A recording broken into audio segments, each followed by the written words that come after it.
नमस्कार दोस्तों, मैं अनूप सर, इकोनॉमिक्स स्पेशलिस्ट। मैं आज ये जो लेक्चर आपको देने जा रहा हूँ, जो आपको ये प्रोवाइड कराने जा रहा हूँ मैटर, ये बहुत ही इम्पोर्टेंट है। ये टीजीटी, पीजीटी, यूपी पीसीएस और जो आपका कमीशन का एग्ज़ाम है, डिफरेंट टाइप्स के वनडे एग्ज़ाम है, यहाँ से प्रश्न यानी निश्चित पूछा जाता है। तो ठीक है, तो आप सभी लोग इस वाले लेक्चर को ध्यान से सुनिएगा।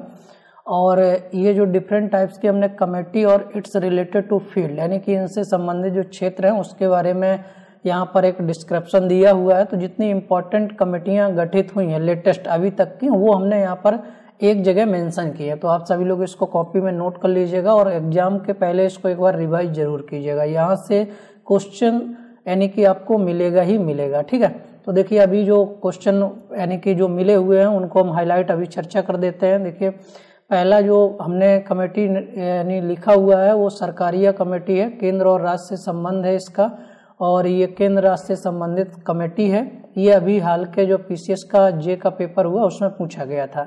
देखिए एल के जहाँ जो कमेटी है वो अप्रत्यक्ष कर से संबंधित है, और अप्रत्यक्ष कर चाहे वो केंद्र सरकार लगाए चाहे वह राज्य सरकार लगाए, यानी कि यहाँ पर ये जो कर है एक संवैधानिक यानी संविधान के तहत इसका उल्लेख किया गया है। 7वीं अनुसूची में इसका उल्लेख है, और 7वीं अनुसूची की जो दूसरी सूची है उसमें अप्रत्यक्ष करों का उल्लेख है। कौन लगाएगा उसको राज्य सरकार लगाएगा, चाहे वो प्रत्यक्ष हो और चाहे अप्रत्यक्ष हो। जबकि 7वीं अनुसूची की प्रथम सूची में प्रत्यक्ष करों का उल्लेख है, वो चाहे यानी कि प्रत्यक्ष हो चाहे अप्रत्यक्ष हो वो केंद्र सरकार लगाएगी। तो 7वीं अनुसूची के प्रथम सूची में केंद्र सरकार के द्वारा लगाए जाने वाले करों का उल्लेख वो प्रत्यक्ष और अप्रत्यक्ष, और दूसरी सूची में जो है अप्रत्यक्ष राज्य सरकार के करों का उल्लेख वो चाहे प्रत्यक्ष हो और चाहे अप्रत्यक्ष हो। रंगराजन कमेटी देखिए भुगतान संतुलन से संबंधित है, बैलेंस ऑफ पेमेंट से, और बैलेंस ऑफ पेमेंट के संदर्भ में कहा जाता है balance of payment is always balance. ये हमेशा संतुलित रहना चाहिए। अगर ये इम्बैलेंस हुआ तो या तो सरप्लस हो सकता है या डेफिसिट हो सकता है या ये बराबर हो सकता है। फिर देखिए अगला नरसिम्हम समिति very very most important committee है, वित्तीय बैंकिंग सुधार से संबंधित है। तो बैंकिंग क्षेत्र में जो रिफॉर्म है उसके लिए एक कमेटी गठित किया गया था जिसे नरसिम्हम समिति के नाम से जाना जाता है। बेरोजगारी के लिए देखिए कौन सी कमेटी गठित की गई थी, भगवती समिति, very very most important committee है, ये भी कई बार एग्जाम में आ चुकी है। तो बेरोजगारी का मतलब होता है कि कोई भी व्यक्ति जो कार्य करने का इच्छुक हो और उसकी योग्यता के अनुसार यदि उसे रोजगार ना मिले यानी क्षमता के अनुसार उसे रोजगार ना मिले तो वह व्यक्ति क्या कहलाता है, बेरोजगार कहलाता है। भारत में बेरोजगारी का अनुमान एनएसएसओ लगाता है, और बेरोजगारी जो है एक हम यूनिवर्सल मेथड से लगाते हैं 365 दिन यानी वार्षिक विधि, फिर उसके बाद आपका होता है साप्ताहिक विधि, और उसके बाद होता है दैनिक विधि। ठीक है, तो ये 3 विधियों से बेरोजगारी की गणना की जाती है। हम ये डिफरेंट टाइप्स के जो लेक्चर हैं उसमें अलग अलग पार्ट्स में बताएंगे। नेक्स्ट देखते हैं मानलोविस कमेटी है। मानलोविस कमेटी जो है राष्ट्रीय आय से संबंधित है। पीसी मानलोविस की अध्यक्षता में बनाई गई थी 1948 और 49 में, और पीसी मानलोविस भारत में महान औद्योगिक व्यक्ति थे और ये सांख्यिकी के बहुत बड़े ज्ञाता थे। इनके जन्मदिवस पर सांख्यिकी दिवस भी मनाया जाता है 29 जून को, और इन्हीं के आधार पर भारत में सेकंड 5 ईयर प्लान जो है वो मॉडल तैयार किया गया था। तो ये भारत में महान सांख्यिकीय जो है विद्वान है, और इन्होंने भारत में सबसे पहले कलकत्ता में सांख्यिकीय इंस्टीट्यूट की स्थापना किया था। ठीक, तो ये डिफरेंट टाइप्स के हम राष्ट्रीय आय में और भी विस्तार से चर्चा करेंगे। फिर देखिए स्वामीनाथन समिति जनसंख्या आय से संबंधित है, और एमएस स्वामीनाथन का जो संबंध है वो कृषि से भी रिलेटेड है। भारत में इन्हें यानी कि क्या कहा जाता है, भारत में इन्हें जो है हरित क्रांति का जनक कहा जाता है। ठीक है, और खुसरो समिति कृषि साख से संबंधित है, वेरी वेरी मोस्ट इम्पॉर्टेंट है। भूरेलाल कमेटी की बात करेंगे तो ये जो है मोटर वाहनों के करों में वृद्धि से संबंधित है। तेंदुलकर समिति की बात करेंगे, very very most important, poverty line से यानी गरीबी रेखा के निर्धारण से संबंधित है, और तेंदुलकर समिति का गठन 2008 और 9 में किया गया है, जिसमें इन्होंने अपनी यानी कि कॉस्ट ऑफ लिविंग की जो गरीबी का निर्धारण है उसके आधार पर भी एक्सेप्टेशन दिया और रुपए की मात्रा के आधार पर भी। तो इन्होंने कहा यदि कोई व्यक्ति प्रतिदिन 2400 कैलोरी जो ग्रामीण क्षेत्र में है और 2100 कैलोरी जो शहरी क्षेत्र में है, अगर एक दिन में उससे कम कैलोरी उपभोग करता है तो वो शहरी और ग्रामीण गरीब कहलाता है। यानी शहरी कहाँ पर 2100 कैलोरी और 2400 कैलोरी कहाँ पर, ग्रामीण क्षेत्र में।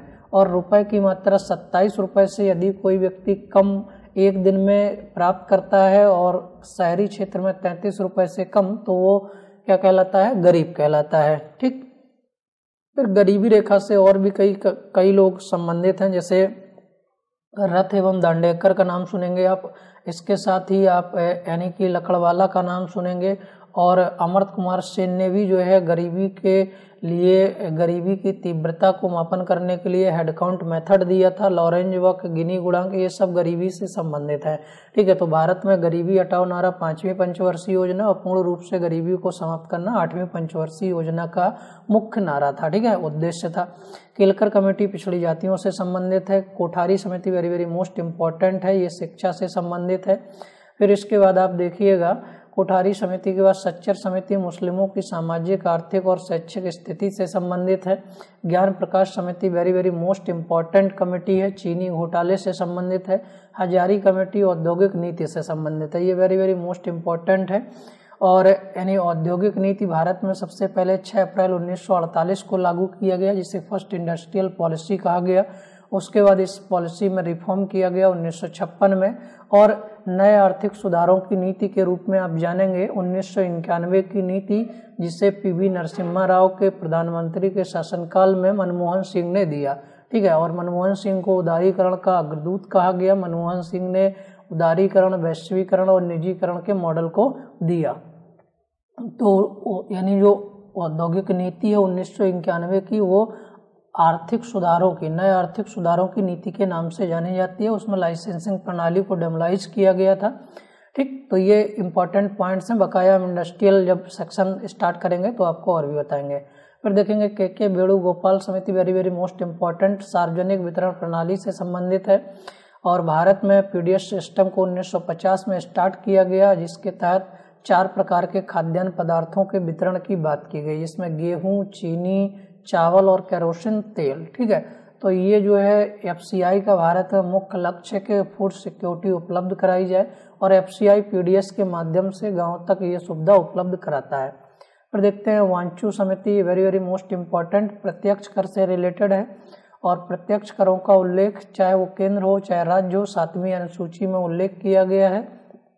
और प्रत्यक्ष कर की अगर हम यानी कि केंद्र सरकार की बात करेंगे तो आय कर, निगम कर, संपत्ति कर, संपदा कर, है ना, ये सब क्या है, यानी कि केंद्र सरकार के डायरेक्ट टैक्स हैं।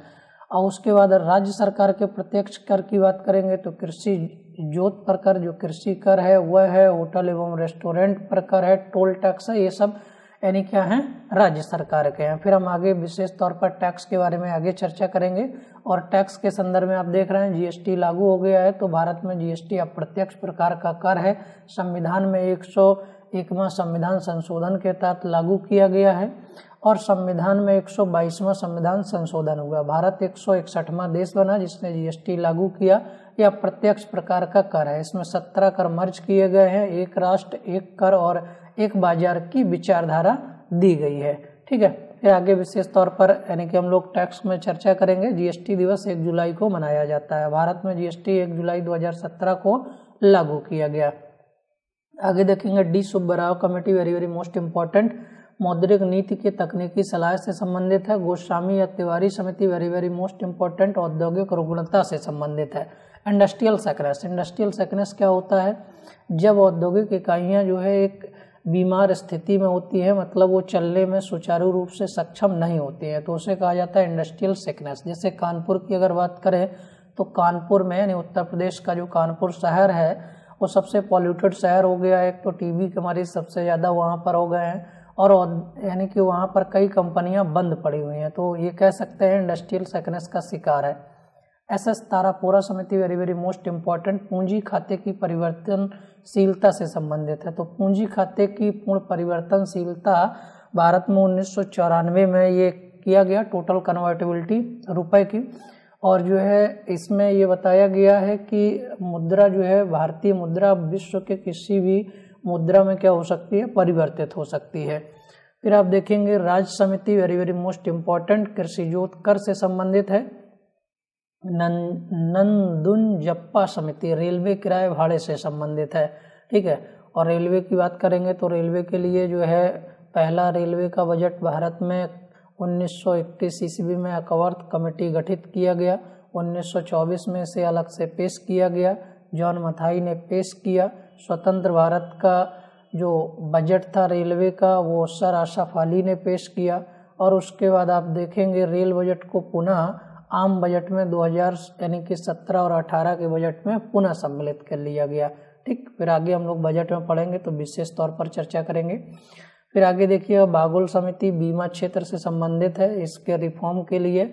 और आप देखेंगे भारत में LIC यानी कि लाइफ इंश्योरेंस कॉर्पोरेशन 1 सितंबर 1956 को इस्टेब्लिश किया गया, ठीक है। और उसके बाद बीमा कंपनियों पर निगरानी करने के लिए IRDA, ठीक है, IRDA जो है क्या करती है, संस्था है वो जो है वो इस पर नियंत्रण लगाती है, तो आपको ध्यान रखना होगा।